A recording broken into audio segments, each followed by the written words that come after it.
My name is Brenna Lockwood, and I'm 38 years old. 3 weeks ago, I was standing at the edge of a private dining room in New England, watching my little brother raise a whiskey glass and tell 30 people I hadn't paid for a single bite of my parents' anniversary dinner. My aunt clapped once and said to let the real family enjoy it. My mother studied her plate. My father studied his glass. I set down my napkin, took my coat, and walked out without a word. 60 minutes later, the manager of that restaurant came back through the oak room doors, carrying a leather billfolio, and the entire table stopped breathing.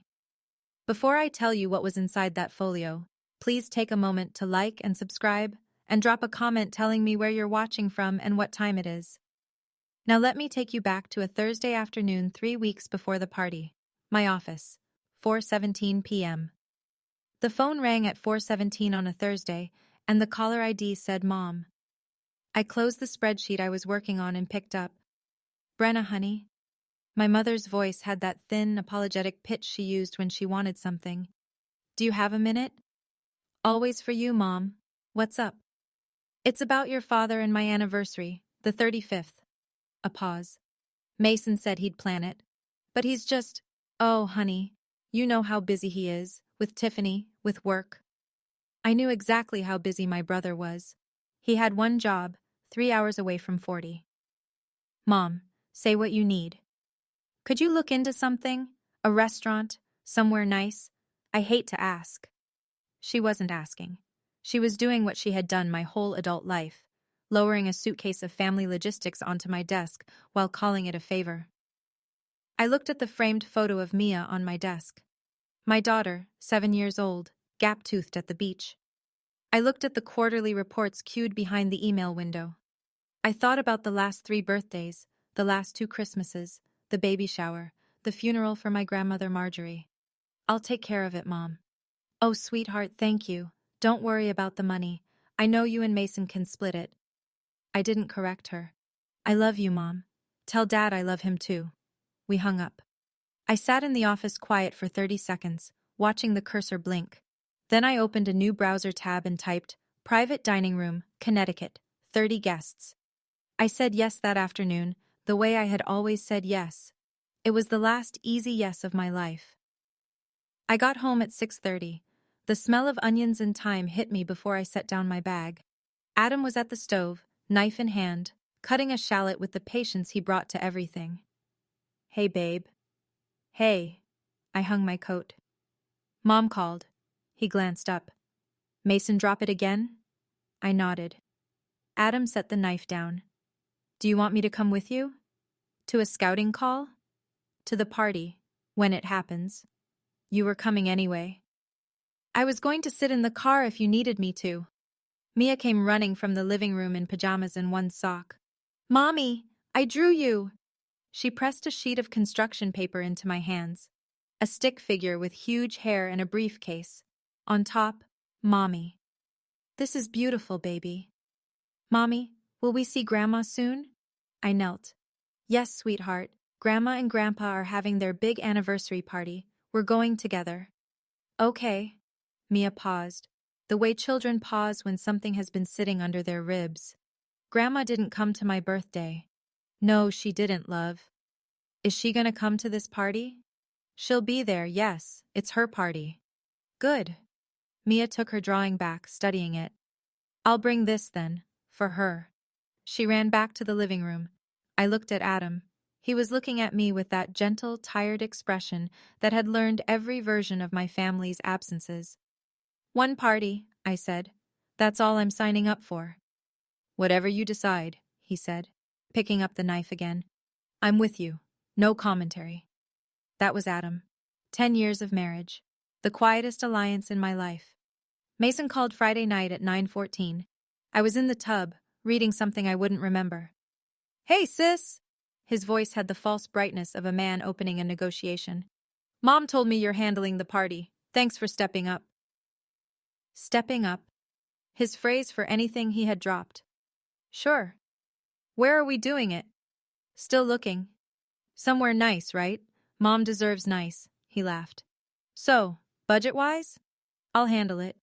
No, 50-50. I want you to know that up front. Put me on the invoice. Whatever. I waited. Mason always said more when the other person said less.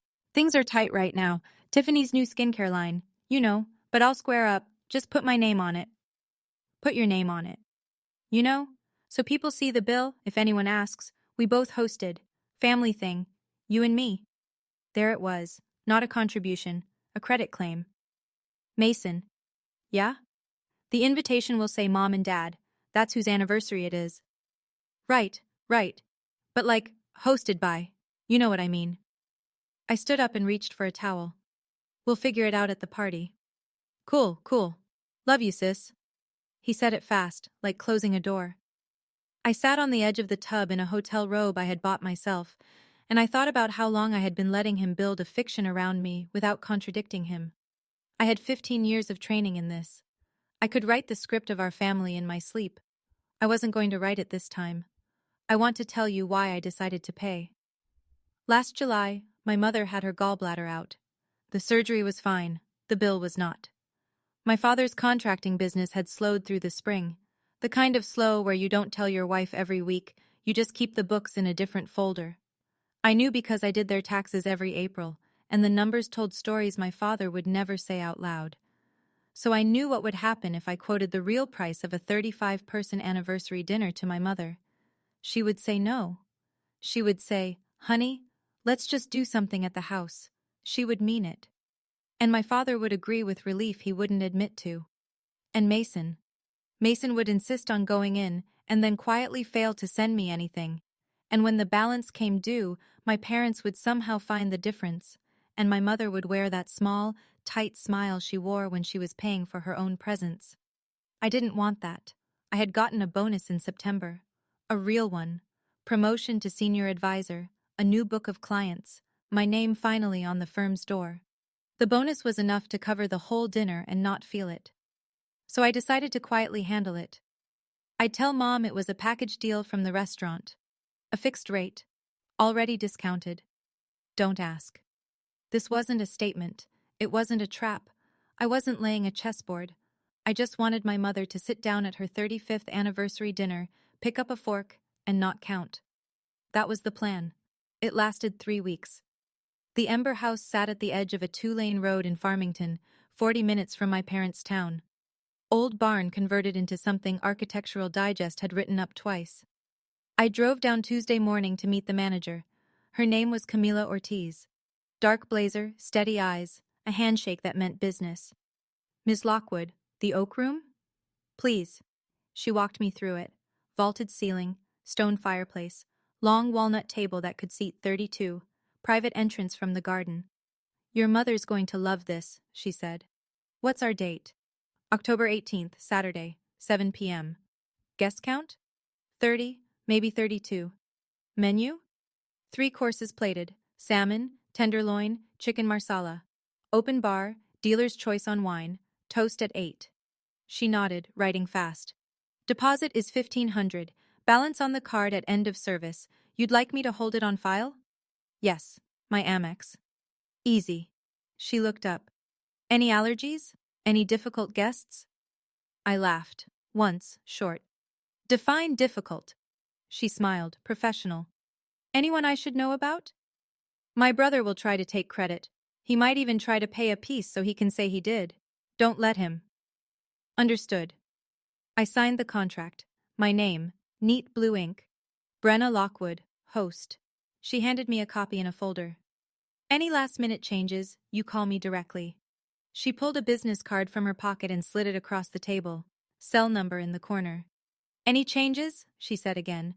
"Not front desk. Me." "Thank you, Camilla." I walked out to my car. The sky over Farmington was that clean late October blue that makes you think nothing bad can happen in open air. I dropped the folder on the passenger seat and drove back to Boston. Sunday, I drove out to my parents' house to help Mom print the place cards. My father was in the garage pretending to fix the snowblower. Mason's Tesla was already in the driveway, plates 2 weeks old. He greeted me in the kitchen with a backslap. "Look at you, city sister. Brought the fancy cardstock?" "Brought the fancy cardstock." Mia ran off to find my father. I started laying out cards on the dining table. Mom handed me a list of names. That's when I heard my father in the kitchen, voice low. Linda, about the 18,000 for Mason. Shh, shh. She's printing cards. Robert, don't. Please don't let Brenna know. She'll only worry. I held very still. 18,000, my father said again, tired. And he hasn't talked about it once. He will, later, when he's steady. He's not steady, Linda, she sighed, the sound I knew better than my own voice. Let him get through the party. I stepped back from the doorway before either of them saw me. My hands were cold. A minute later, Mason came in, grabbed a beer, and tilted his head at me with that casual grin he wore when he was about to steal something. Hey, sis, quick question. You still got a spare key at Mom's? The one you left the time Mia fell asleep after Thanksgiving? It's in the shoe drawer. Cool, cool. Just wondering. He popped the cap off his beer. In case.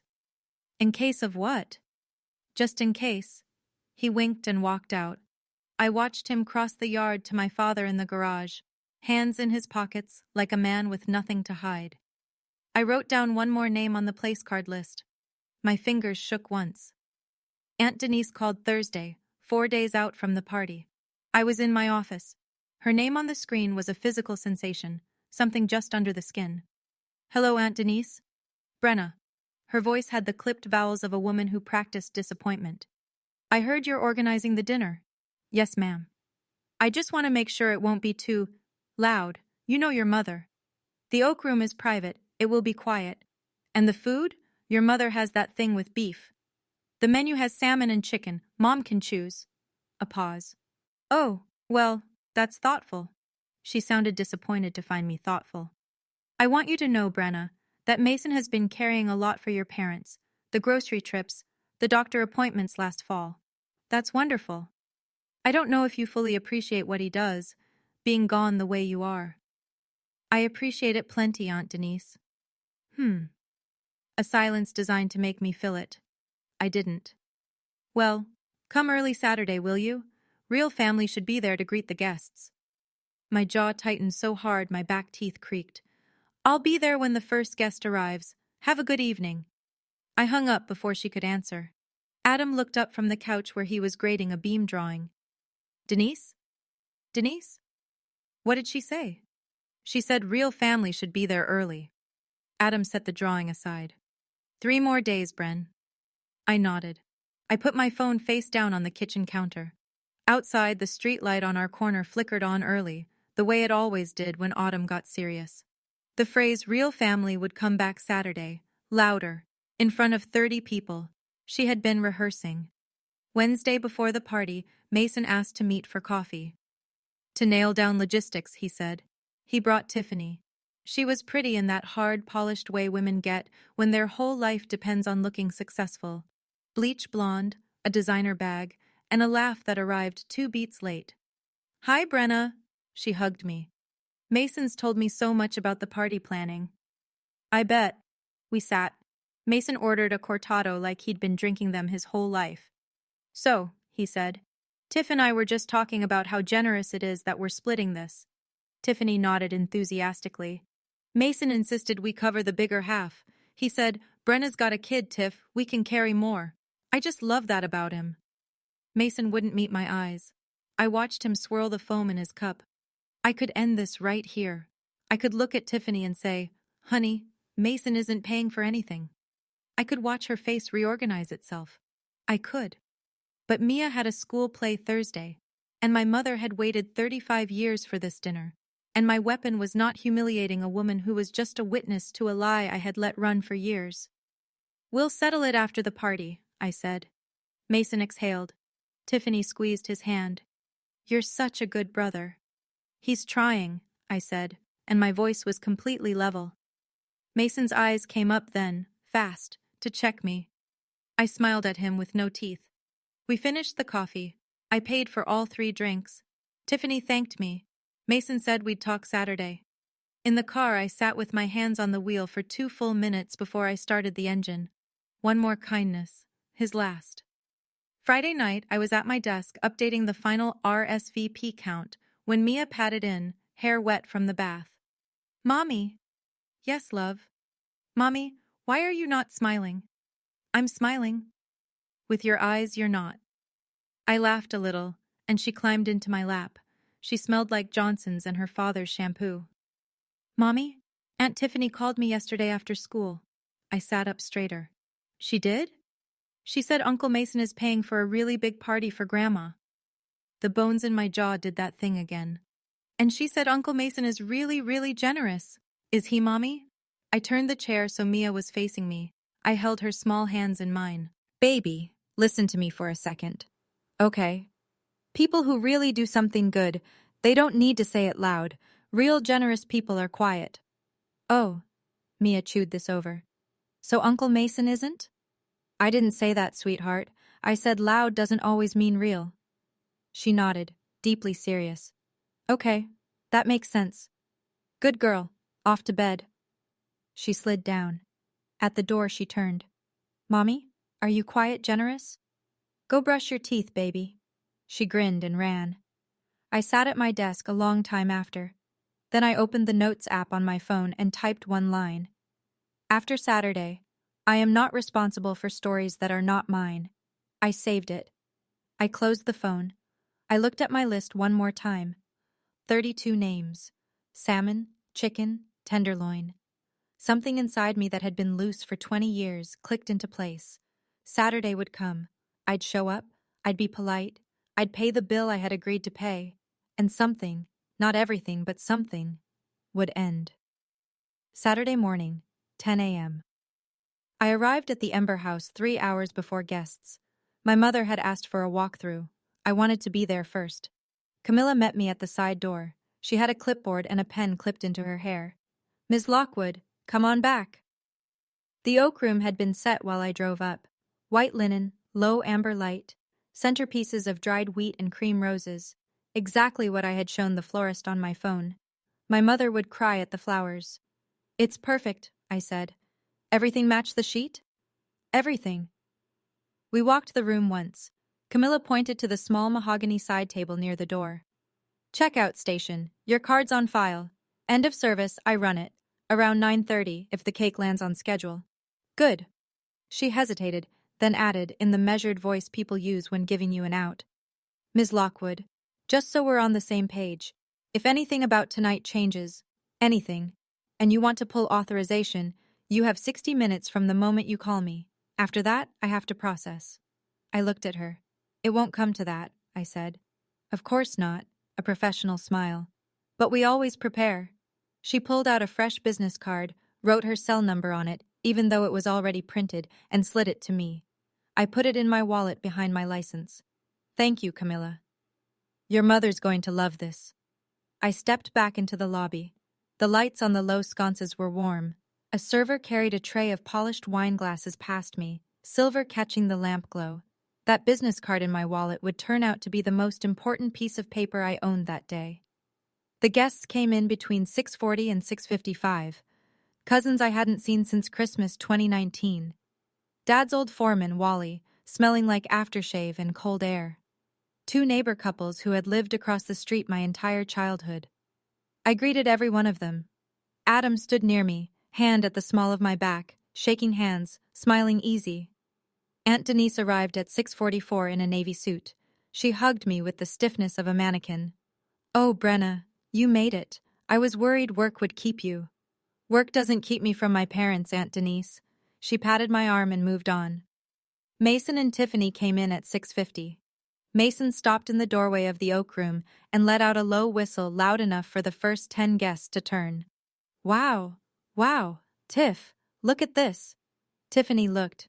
Babe, this is gorgeous. I told you I'd pick somewhere great. 2 cousins turned toward Mason and smiled approvingly.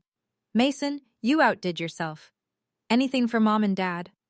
I stood 10 feet away at the welcome table, signing a card for the memory book. I did not look up. Adam's hand on my back tightened, one small squeeze. I wrote Happy 35, we love you in my grandmother's blue ink, and I signed my full name, and I closed the book. Mason walked the length of the room like a man who had built it himself. He shook hands. He accepted compliments with a modest chuckle. He put his hand on my father's old foreman's shoulder and called him Uncle Wally, even though they weren't related. Tiffany was at his side, beaming. I turned to Adam. Let him have his lap, I said quietly. Adam nodded. For now. My parents came in at 7:05. My mother wore a dark blue dress I had never seen. My father had on his charcoal suit, the one he got married in, altered 3 times. They walked in holding hands the way they only did in photographs. Mom, Dad. My mother's eyes went shiny. Oh, honey. She hugged me. She held on a beat longer than she usually did. Into my shoulder she whispered, This is too much. This is too much. Thank you. And thank Mason too. I stayed still. I said, I love you, Mom. Say it to Mason too, honey. I pulled back and smiled. I'll tell him. My father pulled me in for the quick one-arm hug he gave everyone. Good job, honey. Real nice. It was the 5-word performance of approval I had been collecting from him for 38 years. I had a shelf of them in my chest. Mia ran up. Grandma, I brought you a drawing. My mother bent down. Oh, sweetheart, let me see. Aunt Denise's voice cut across the room. Linda, come over here and sit with me. Main table is filling up. My mother straightened halfway. Oh, just 1 second, Den. Linda, come on. My mother patted Mia's hair and rose. She followed Denise without turning around. Mia stood with the drawing in her hand. The paper was already soft at the edges from her grip. I knelt down.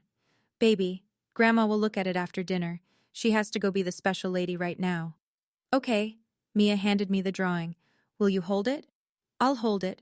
I led Mia to our table, table 2, near the door. Adam pulled out her chair. I tucked the drawing between the bread basket and my water glass where I could see it all night. Appetizers landed at 7:20. Crab cakes on arugula, little demi-tasses of butternut soup. The room did that lift a room does when 30 people get their first good bite and realize the evening is going to be a good evening. Mason stood up at 7:27. He tapped his champagne flute with a butter knife. Ping, ping, ping. Hey, everybody. Could I get a second?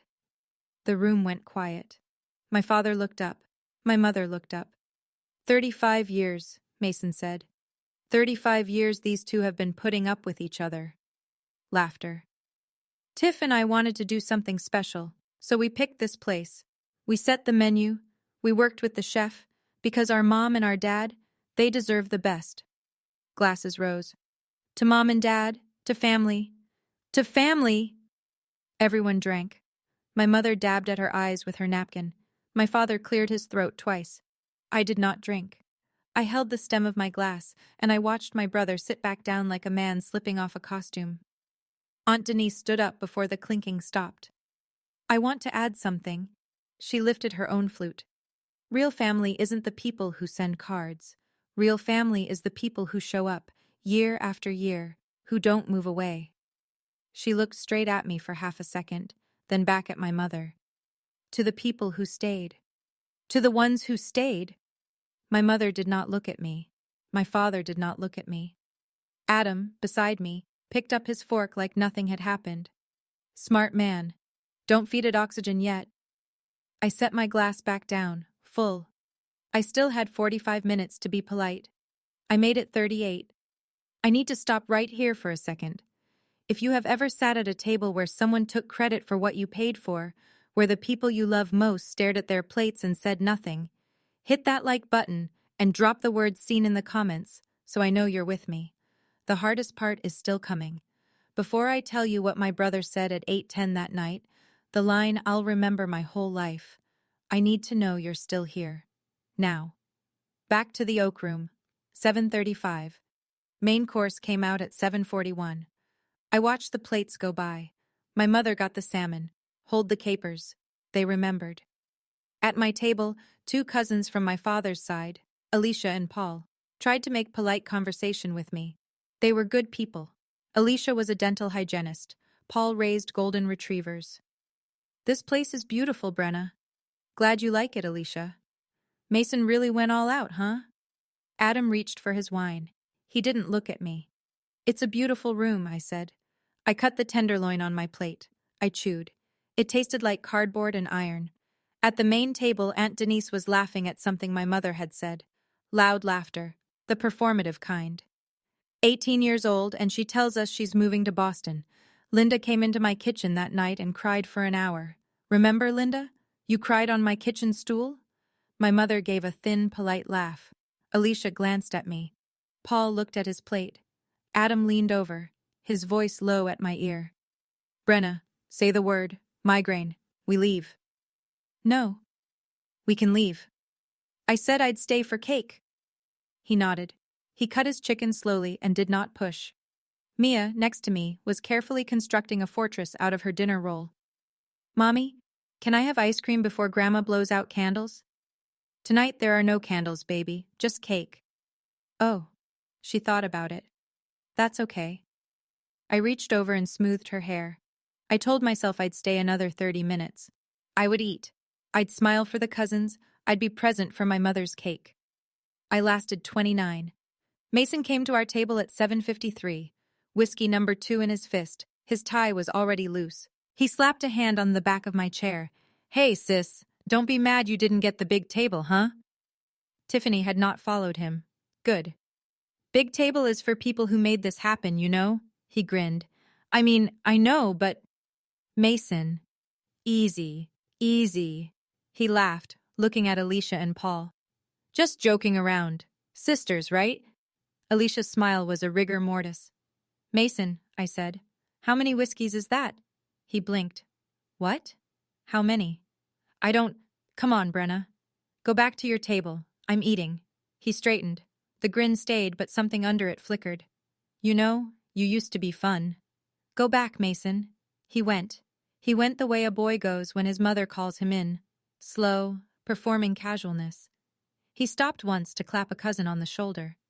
He was still performing. Tiffany watched him come back. Her face was different.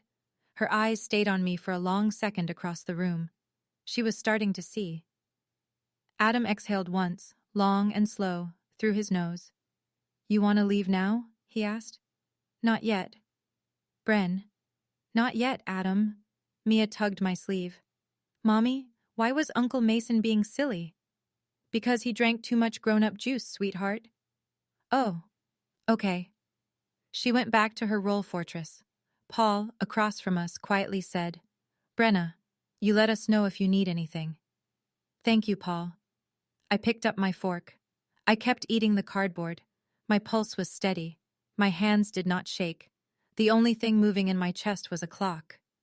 The plates had just been cleared when Mia tugged my sleeve again. Mommy. Yes, love. Why didn't Grandma hug me? I set down my napkin.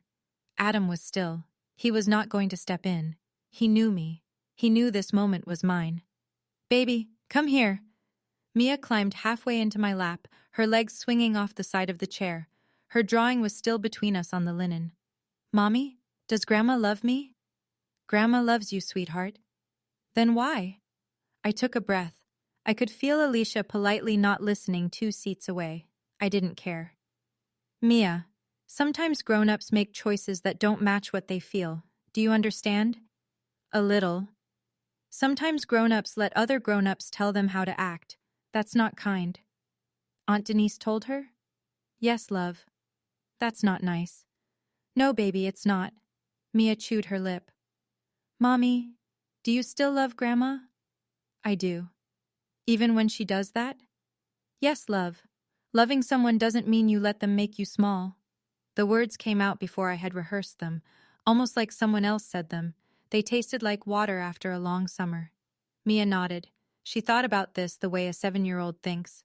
Hard. Then she slid back into her own chair. Okay, I'm gonna draw another picture for Grandma anyway. You do that, baby. She picked up her little crayon pack from the table and turned the backside of a menu into a sky. I looked across the room. My brother was standing up again, straightening his tie, scanning the room like a man ready for an encore. His second big moment of the night, 3 whiskeys in. I felt Adam's hand find mine under the table. Here we go, he murmured. Dessert carts rolled in at 8:08. Creme brulee, flourless chocolate cake, the espresso bar fired up in the corner. My mother waved me over. I got up and walked the length of the room to the main table. I went to say something kind. I still don't remember what. I was 3 feet from her when Mason stood up. He stood up sudden, glass in hand, whiskey sloshing. He looked at me, and he smiled the smile of a man who had been rehearsing a line under his breath for 20 minutes. Loud, loud enough that every fork stopped. "Hey, sis, try not to eat too much up here. You didn't pay for any of this." The room went still. Nothing moved. Aunt Denise clapped her hands once, a single bright sound, and said, voice pitched to Carrie, "Let the real family enjoy it, Mason." Silence. I counted 4 seconds by the clock on the back wall. It moved twice. My mother was looking at her dessert plate. Her hands lay folded in her lap like she was waiting for church to start. My father was looking at his wine glass. His jaw was set, but his eyes were down. Behind me, I heard a chair move. Adam, standing up. I felt his hand land on the small of my back. Firm, not pulling, just here. Alicia made a small, wounded sound from table 2. Paul looked at the ceiling. Uncle Wally, the foreman, looked at my father and waited for him to say something. My father said nothing. For 38 years I had believed that if the day ever came, the really public day, one of them would stand up. Not one of them stood up. That was the moment I became a different person. I just hadn't started moving yet. I didn't raise my voice. I didn't answer Mason. I didn't answer Denise. Here is what was running in my head in those 4 seconds. Mason knew I had paid. He knew better than anyone in that room. He had locked himself into his toast 10 minutes earlier. He had stood up and told 30 people he and Tiff made this night happen. A half-truth wouldn't save him now. If I had paid even $1, his whole toast fell apart. He needed the whole lie. He needed me to have paid nothing. A big lie always needs a bigger lie to cover it. That was the math he was doing out loud, in front of 30 people, while a glass of whiskey shook in his hand. And Aunt Denise, she didn't need the math. She didn't need to know who paid for what. She had been building the other sentence for 20 years. Real family, the ones who stayed. Mason handed her the opening, and she took it. And the 2 people in the world with the power to correct both of them were staring at their plates. I looked at my mother for another half a second. She didn't look up.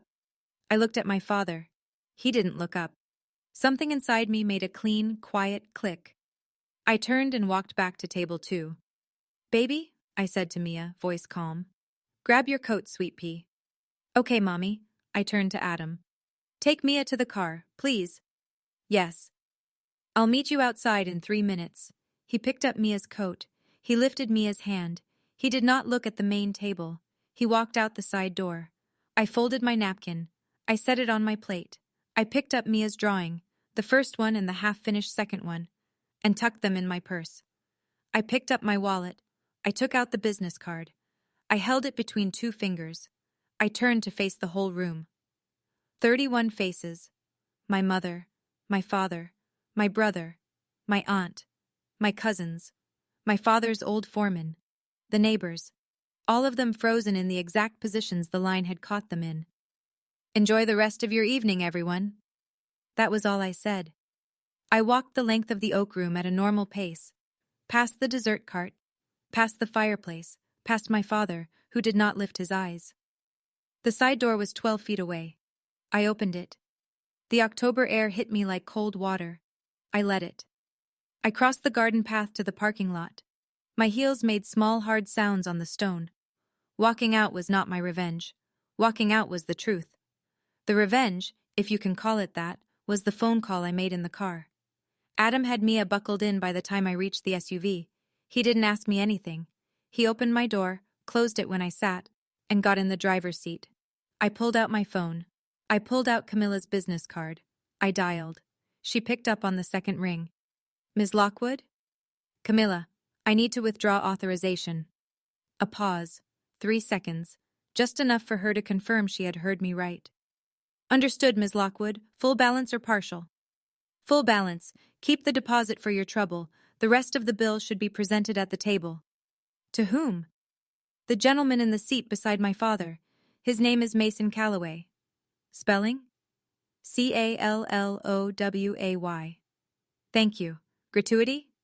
"Add 20%. He can afford to tip." "Yes, ma'am." "Camilla, I'm sorry." "Don't be, Ms. Lockwood." "How long till you bring the folio?" "Dessert is still being served. Coffee after. I'll approach the table around 9:05 once the room has settled." "Thank you." I hung up. I set the phone in my lap. Adam turned to me. His hand found my knee. You good? I'm good. You sure? I'm sure. He turned the key. The SUV hummed to life. We pulled out of the gravel lot at 8:14. In the back seat, Mia hummed the theme song from a cartoon she loved. She didn't know anything was wrong. That was a kind of mercy. Through the window, I saw the warm lights of the Ember House fall behind us. Somewhere inside that warm light, my mother was still not looking up. My brother was still believing it was his night. They had another 50 minutes. I did the math. I let them have it. The highway at night is its own kind of quiet, headlights on the median, semi-trucks groaning by. Mia was asleep within 10 minutes, cheek on the door. Adam drove the speed limit. You didn't cry, he said after a while. No. Are you going to? I don't think so. He nodded. Bren. Yeah. I'm proud of you. Don't. Not yet. I'm saying it anyway. I looked out at the yellow stripe of the lane marker. My chest ached in a place I didn't know how to find with my hand. It wasn't grief exactly. It was the feeling of putting down something I had been carrying without realizing. Adam. Yeah. I'm done going out there. Out where? The town, their house, Sunday dinners, all of it. Until they understand. Okay. And I mean they. Both of them. My mother and my father. I hear you, Bren. I love them. I'm not punishing anyone. I'm not showing up to that table anymore. You don't have to justify it to me. I closed my eyes. We pulled into the driveway at 9:32. Adam carried Mia up to bed. I stood in her doorway and watched him tuck her in, pull the covers up to her chin, kiss the crown of her head. She murmured something in her sleep, a word I couldn't catch. I stood there until he walked out. Then I walked in. I stood beside my daughter's bed for 5 minutes, watching her breathe, her hair across the pillow, the soft, uneven in and out of her. I thought, I will not raise her at that table. I walked downstairs. I put on water for tea. I opened the back door. The October air smelled like wood smoke and cold apples. I waited for my phone to ring. Back at the Ember House. 9:05 p.m. Mason had pushed back from the main table, bow tie loose, laughing too loud at something Uncle Wally wasn't laughing at. Aunt Denise was leaning into my mother, murmuring. My mother was nodding without listening. My father was turning a water glass between his hands, around and around. Camilla Ortiz walked into the oak room with a black leather folio and a posture that belonged in an embassy. She went directly to Mason's chair. She did not smile. She did not frown. Mr. Calloway, good evening. I just need a moment. Yeah? Sure. What's up, boss? Mason grinned. Camilla set the folio down beside his water glass. She opened it halfway so he could see the paper inside. Ms. Lockwood has notified us this evening that she is withdrawing the card authorization on file. The balance remaining for the private room, bar service, gratuity, and service charge is $5,817.50. We accept credit, debit, or bank check. The Oak Room has a grace period until 9:30. The room, all of it, stopped. 30 forks, 30 breaths. Mason's mouth opened. It stayed open. I'm sorry. Who? Ms. Lockwood. You mean Brenna? Ms. Brenna Lockwood, the host of record. The private room was reserved in her name. She's not even here. Correct, sir. She has left. The balance is due. Tiffany, 2 seats down, put her wine glass down very slowly. Her eyes moved from the folio to Mason to the folio again. Aunt Denise straightened in her chair. Linda turned her head toward Camilla, slow, unsure. My father had not moved. He was still turning the water glass, but he had lifted his eyes. Mason coughed a laugh, the laugh of a man trying to turn a punch into a joke. There's gotta be a mistake, right? My sister didn't pay for this. I have the signed contract, Mr. Calloway. The deposit of $1,500 was placed 3 weeks ago on her personal card. Bring me the contract. I'd be happy to bring a copy if that's helpful. A cousin, Alicia's husband Paul, said slowly, Mason, you just toasted 20 minutes ago that you and Tiff did all this. I did, We did. You did, or you didn't? Paul, come on. I don't know what sister is pulling here. Tiffany stood up. Her chair scraped. Her voice, when it came out, was high and clean and furious. Mason, what exactly did I contribute, honey? Tiff, sit down. Mason, what did we contribute? Sit down. What did we contribute? The silence was a canyon. Aunt Denise tried to fill it. She lifted her chin. There has to be a misunderstanding. Brenna can be dramatic. Camilla, dear, you're caught in the middle of a family thing. Camilla did not move, did not smile. I am simply presenting the balance, ma'am. The contract speaks for itself. She left. Clearly, The contract speaks for itself, ma'am. Aunt Denise's mouth closed. Uncle Wally, my father's old foreman, looked across the table at my father. He said very quietly, Bob. My father did not look up. Bob, who's paying the bill, son? My father lifted his head at last. His face had gone the color of wet cement. He looked at Mason. He looked at Denise. He looked at my mother. My mother had started to cry, very small, into her napkin. Aunt Denise stood up. All right, let's clear the air. She put on the voice she used when she ran church committees, a voice that expected obedience. Camilla, we're a family here. This is a family matter. We can resolve this between ourselves. No need to make a scene. Ma'am, there is no scene. I am presenting a bill. Yes, but Brenna abandoned her own parents' anniversary. Tiffany, still standing, said flatly, Aunt Denise, Mason told me we were paying half. Honey, not now. Not now? When? Not now. Tiffany sat down hard. She picked up her wine, held it, then set it back down without drinking. Mason reached for his wallet. I would hear about this part later. From Paul, from my father, from my mother in a broken phone call. He reached for his wallet the way a man reaches for a life preserver. He pulled a card. He handed it to Camilla. Camilla stepped to the side table by the door where a portable reader sat. She ran the card. The reader beeped twice, a specific unhappy sound. Declined, Mr. Calloway. Mason's face went gray. Run it again. She ran it again. Same sound. Try another. He had 3 cards. Each one failed. The last one was Tiffany's personal visa. When he pulled it, Tiffany whipped her head toward him. Are you kidding me right now, Mason? Baby, is that my card? I'll put it back. Oh my God! Camilla had not run it. She was holding it up between 2 fingers, waiting. Aunt Denise was still standing. Her hand had closed on the back of her chair like she was holding herself up. Oh, for heaven's sake, she said. This is ridiculous. Nobody answered her. My father stood up. He did it slowly. He was 64 years old and his knees hadn't been good in 10 years, and he stood up like a man lifting something off his own shoulders. He reached in his jacket pocket and took out his wallet. He pulled out a credit card I knew, the old blue one from his contracting business. He walked around the end of the main table, past Aunt Denise, past my brother, to where Camilla was standing. Run this one, he said. She ran it. It went through. She handed him a receipt on a small printed slip. He signed it. Blue ink. Firm. Then he looked at Mason. He did not look at Denise. Son. Mason was staring at the reader.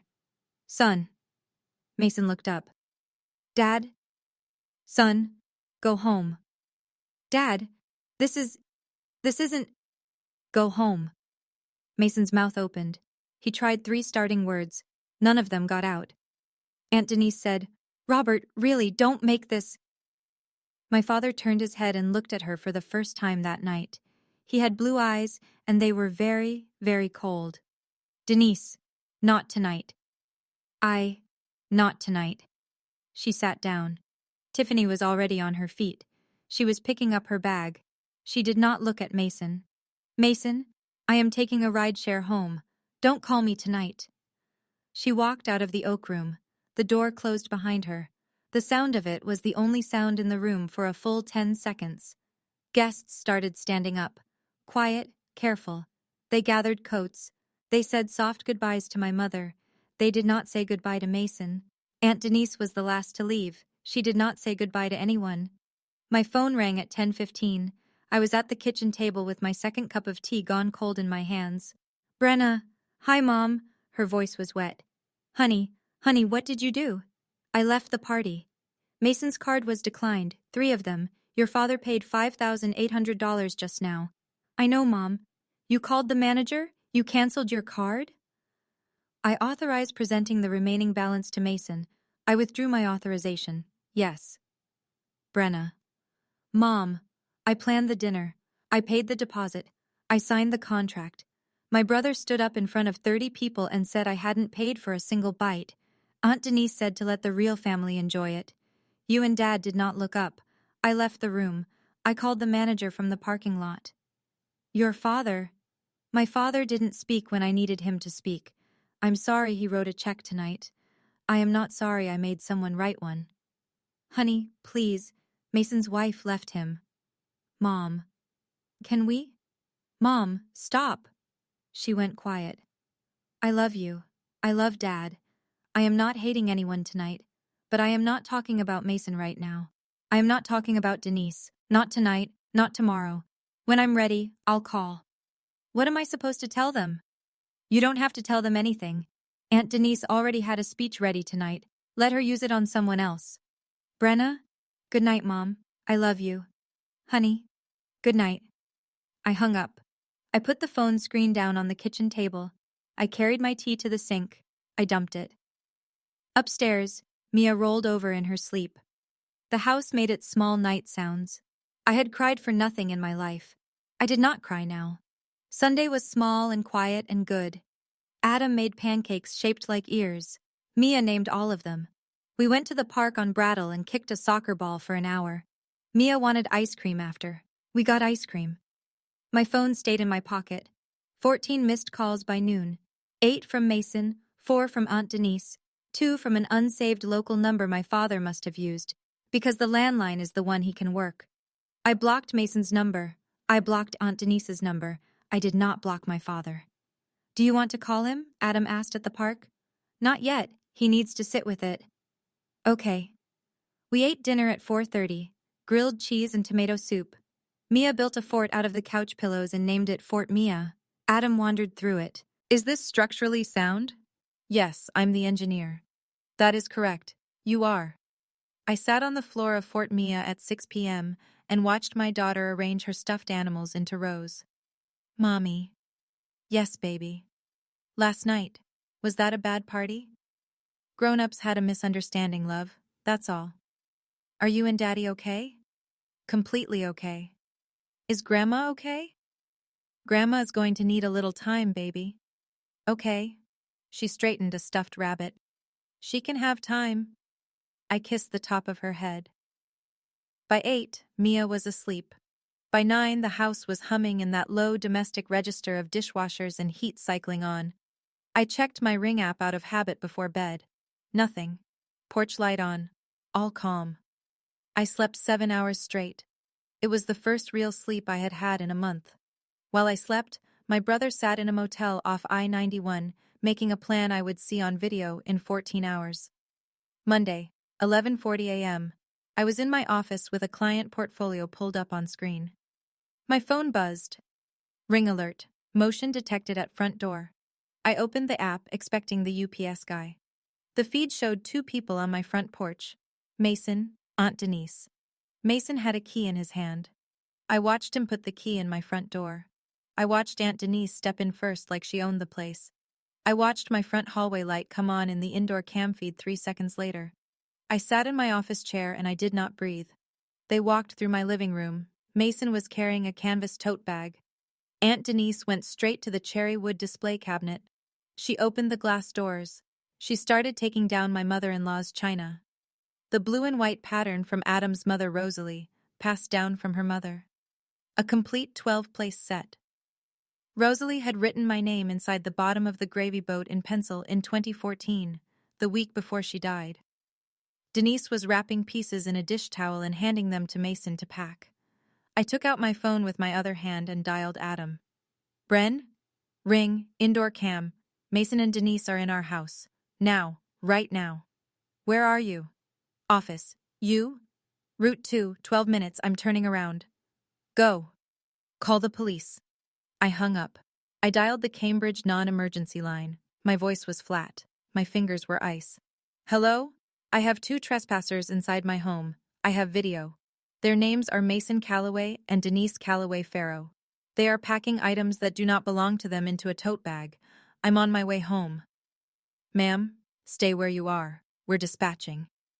I stayed where I was. I watched my screen. Adam got to the house at 11:55.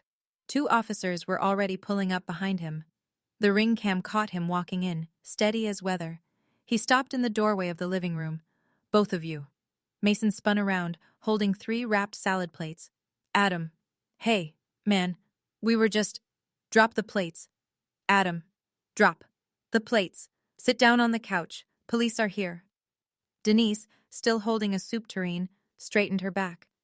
We are family. We have every right to collect items that belong to... Denise, those are my mother's. Her name was Rosalie Lockwood. My mother died in 2014. Those plates have never been in your family. They were in this house. Because this is my house, Denise. Sit down. The officers came through the front door. 2 of them. Calm voices, badges clipped. Everybody stay where you are. Put your hands where we can see them. Sir, ma'am, step away from the cabinet. Mason set the plates on the coffee table. His hands were shaking. The lead officer looked at Adam. Mr. Lockwood? Yes. This your residence? Yes. My wife is on the line from her office. She has video. How did these individuals gain entry? A spare key we gave my wife's parents years ago. We did not give it to either of them. Mason fast. My sister gave me the... Your sister did not. Adam's voice cut clean. That key was with her parents. For emergencies. That is not consent. The officer nodded. Sir, ma'am, we're going to need you to come with us to the station and answer some questions. Walk with us, please. Don't touch anything else on your way out. Denise started to protest. The second officer quietly repeated, Ma'am, walk with us, please. Monday evening, 6:15. I was back home. Adam had changed the locks by 3. A friend of his who ran a locksmith shop drove over before I even finished with the police. I dialed Jeannie Walsh from the couch. Jeannie was my college roommate. She was also a family law attorney with an office off Harvard Square and a temper that matched her billable rate. Brenna, talk. Home invasion, ring video, indoor cam video, 2 individuals, my brother, my aunt. Police have the report. Items taken? No items successfully removed. Packing was interrupted. Inventory still here. Key entry?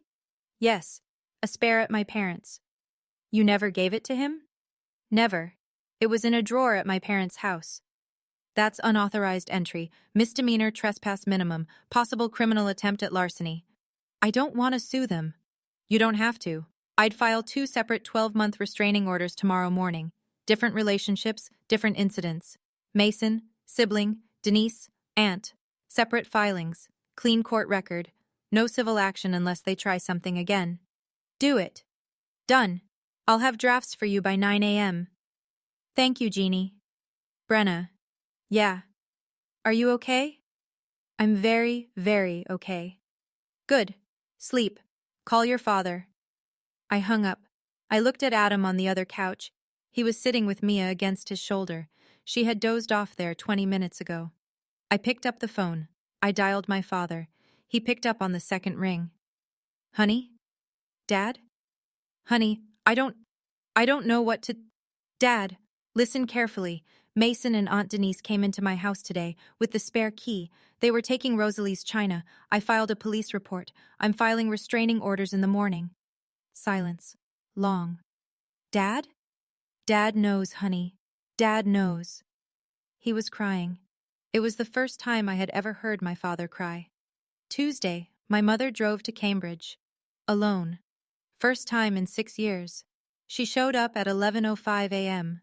She did not ring the bell. She stood on the porch and put one hand flat on the door. The ring caught her there. Still, not moving. I opened the door. Mom. Her face broke. Brenna. Honey. Come in, Mom. Coffee. I sat her at the kitchen island. I poured. She held the mug in both hands. I didn't know Mason was going to try to get in. He called me yesterday morning. He said he wanted to pick up a few things your grandmother left for him. I didn't question it. I didn't ask why he needed the spare key. Mom. I let him take it, out of our shoe drawer. Yes. Brenna, I'm so sorry. I'm sorry about Saturday night. I'm sorry about the whole thing. I have been letting Denise speak for me since you were 15 years old. I was scared of her more than I was scared of losing you. That is the truth, and I am ashamed of it. I let her talk. I did not interrupt. I did not soften. She cried. She cried for about 6 minutes without stopping. When she finished, I handed her a fresh napkin. Mom, I hear you. I believe you are sorry. Okay. An apology doesn't change behavior. I need you to choose me, not ask me to forgive you and fold me back into how it was. I know. I blocked Aunt Denise's number. I'd like you to block it too, for now. She nodded fast. She took out her phone. She did it in front of me. Block. Confirm. That's step 1, Mom. Tell me step 2. We'll get there. 6 weeks later. I was at the kitchen island on a Tuesday afternoon writing a Thanksgiving grocery list.